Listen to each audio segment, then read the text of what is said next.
A primavera está a chegar e com ela novos ritmos de leitura. Leia artigos de opinião e receba acesso antecipado a todos os episódios de Podcast Plus. Acompanhe a atualidade ao minuto. Assine hoje o Observador com até 58% de desconto e habilite-se a ganhar uma tote bag e um voucher da Livraria Almedina. Tudo em observador.pt.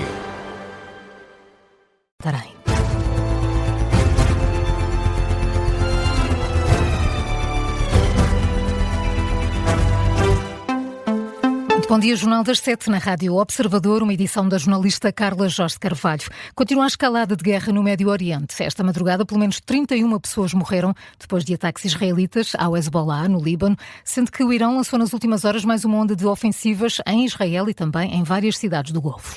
E isto numa altura em que o presidente dos Estados Unidos, Donald Trump, admite que o conflito no Médio Oriente pode durar 4 semanas ou mais. É o tempo que for preciso, diz o chefe de Estado norte-americano, mas já lá vamos. Primeiro, fazemos o ponto de situação da última madrugada.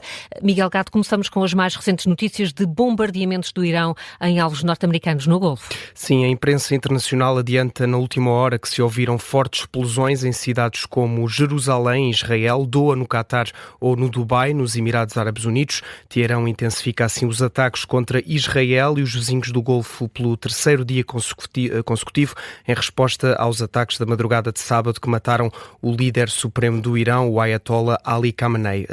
A Força Aérea Israelita informou nos últimos minutos que foram lançados vários mísseis do Irão em direção a Israel e que o sistema de defesa aérea está a operar para interceptar estes mísseis e apela também à população para que se mantenha em espaços protegidos. Vários órgãos de comunicação social internacionais, como a agência France Presse ou também a Al Jazeera, confirmam também o barulho que se faz sentir em Doha ou no Dubai esta manhã devido a ataques que podem vir do Irão nestes territórios, e no Kuwait há também relatos de fumo que se vê junto à embaixada norte-americana nesta cidade. A embaixada confirma que existe esta ameaça contínua de ataques com mísseis e drones e pede à população que não se dirija ao consulado e que procure abrigo.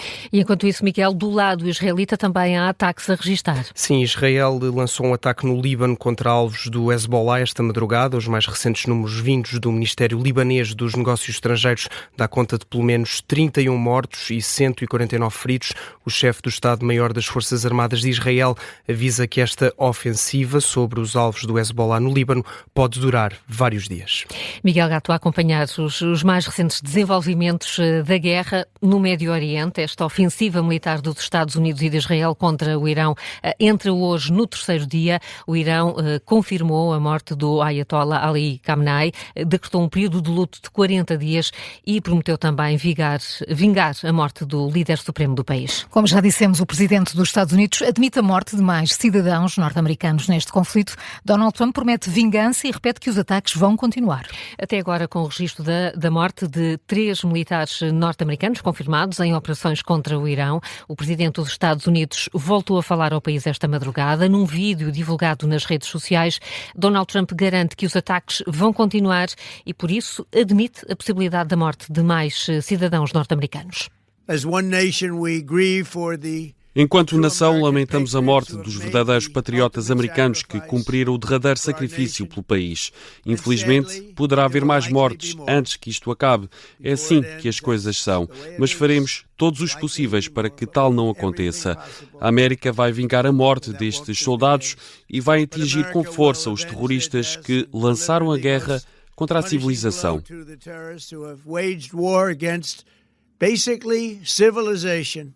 São estas as mais recentes declarações do presidente dos Estados Unidos sobre os ataques no Médio Oriente.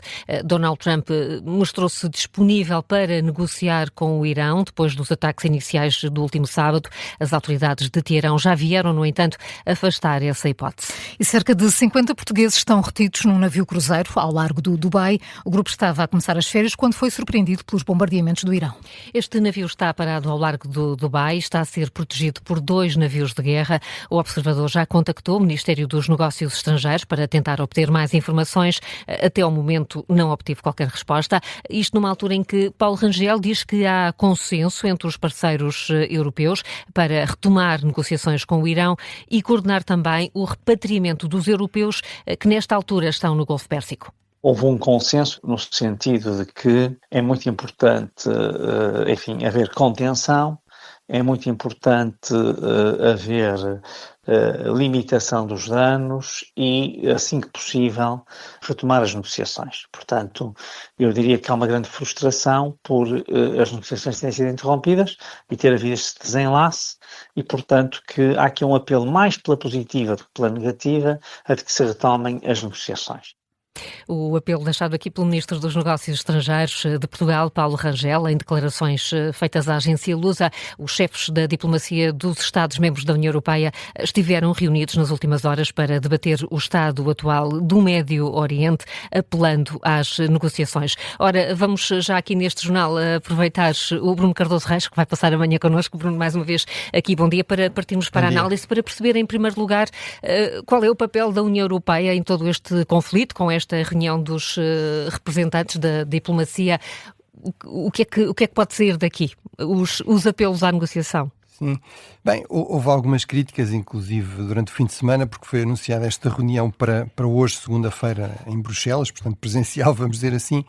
Eu acho que talvez em parte também em resposta a isso houve esta reunião, digamos, virtual dos ministros em videoconferência durante o fim de semana, mas a verdade é que a União Europeia tem aqui, e os países europeus, a maior parte dos países europeus, tem aqui um papel marginal. Claro que países como a França ou a Grã-Bretanha, por exemplo, que têm bases no Médio Oriente, têm uma presença militar.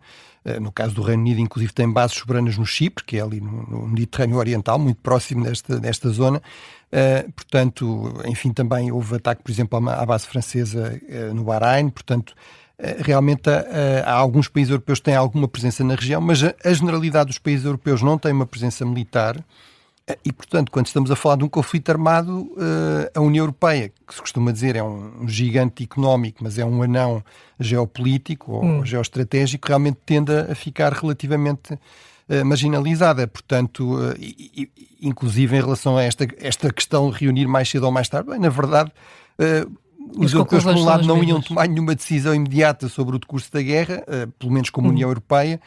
Por outro, se calhar, até era melhor perceber um bocadinho qual era a evolução das coisas. Portanto, não me pareceu mal que se reunisse na segunda-feira. Mas, portanto, em conclusão, eu diria, há um ou outro país que tem, apesar de tudo, algum papel, sobretudo a França e a Grã-Bretanha, como eu digo, mas a generalidade dos países europeus tem aqui um papel marginal, o que não quer dizer que o conflito não tenha impacto nos nossos interesses e não haja que ter aqui tomar aqui algumas decisões, por exemplo, esta questão que acabámos de ouvir em relação, por exemplo, a europeus que ficam apanhados, digamos, nesta zona de conflito, não é? E que é preciso repatriar, por exemplo. E aí esse funcionamento em conjunto até pode ajudar. O que ficamos a saber desta noite é, segundo Donald Trump, teremos aqui um conflito para 4 semanas ou mais. É isso que vai...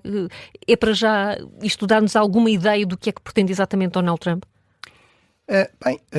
De facto é isso, dá-nos ideia das intenções americanas ou israelitas. Portanto, não é um conflito curto, não é como em junho, a chamada Guerra dos 12 dias por lado de Israel, e no caso dos Estados Unidos foi uma intervenção de algumas horas, já no fim do conflito. Portanto, é prolongado e com baixas, porque esse recado também ficou claro. Sim, exatamente. Portanto, a ideia é que é uma coisa mais intensa, mais prolongada, sobretudo se o objetivo é derrubar o regime ou ajudar a derrubar o regime.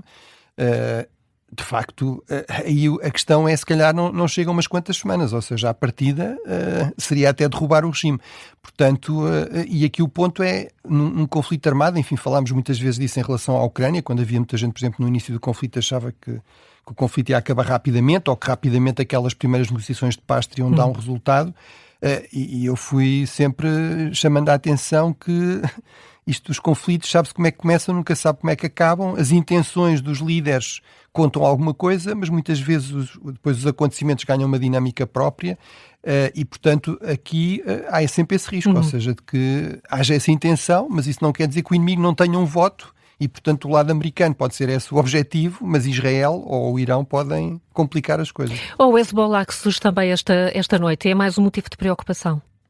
Sim, ou seja, uma das questões era o que é que o Hezbollah ainda pode fazer e será que vai fazer alguma coisa? Havia muita pressão no Líbano para que o Hezbollah não interviesse e não envolvesse mais uma vez o país no conflito com Israel, mas obviamente há aqui uma ligação umbilical muito grande entre o Hezbollah e o Irão não é uma aliança, digamos, estática, como é, por exemplo, com o Hamas, que é até um grupo sunita, que em alguns períodos já teve tensões com o Irão, por exemplo, em relação à Síria, tinham posições diferentes. O Hezbollah é realmente um grupo xiita, tem uma ligação até religiosa com a liderança religiosa iraniana, não é? E, portanto... E não foi decapitado, afinal. E foi muito enfraquecido e foi decapitado, mas enfim, regenerou-se tanto quanto portanto, agora a questão aqui também é perceber se isto é, no fundo, uma prova de lealdade ao Irão, mas também das limitações das suas capacidades, portanto, será uma coisa mais ocasional, ou se o Hezbollah ainda tem alguma capacidade e alguma vontade de fazer isto repetidamente e, portanto, se no fundo se vai criar realmente aqui uma espécie de nova frente no norte de Israel, no sul do Líbano. Bruno Cardoso Reis, obrigada, vais continuar aqui connosco e vamos ter a oportunidade até de detalhar com mais pormenor alguns destes momentos que marcam os mais recentes desenvolvimentos do conflito. Já a seguir continuamos a análise no Gabinete de Guerra com o Coronel José do Carmo. São 7h10, Carla, que outras notícias marcam a atualidade? Pedro Passos Coelho garante que não tem quaisquer intenções políticas dissimuladas. Afirma que quando quiser candidatar-se a um cargo político vai fazer o devido anúncio. Em entrevista ao jornal Eco, o ex-primeiro-ministro volta também a acusar o governo da AD de inação, pede urgência nas reformas e defende que Luís Montenegro devia ter tentado fazer um acordo com o Chega ou com a Iniciativa Liberal. Quanto às intervenções públicas recentes que tem feito, Passos Coelho garante que não anda à procura de desforras, explica que vai falar em público sempre que achar útil. Alguns autarcas da margem sul de Lisboa vão até ao Ministério da Saúde esta manhã, na esperança de conseguirem marcar uma reunião com Ana Paula Martins. Ontem mais de 500 pessoas protestaram contra o encerramento da urgência de obstetrícia e ginecologia do Hospital do Barreiro, uma decisão tomada pelo Governo que pretende criar uma urgência regional na zona ao agregar as urgências de obstetrícia e ginecologia do Barreiro no Hospital Garcia Dorta em Almada. Portugal vai ser atingido entre hoje e amanhã por uma nova tempestade, mas não vai ter nada a ver com as tempestades das últimas semanas. Esta, a Regina, vai trazer chuva e vento, principalmente a partir desta tarde. Depois vai afetar o arquipélago da Madeira. No futebol, o Benfica joga hoje no terreno do Gil Vicente, no encerramento da jornada 24 do campeonato. Os encarnados entram em campo depois dos principais rivais Sporting e Porto já terem vencido durante o fim de semana. O jogo começa às 8h15 da noite. Tem relato e comentários aqui na Rádio Observador.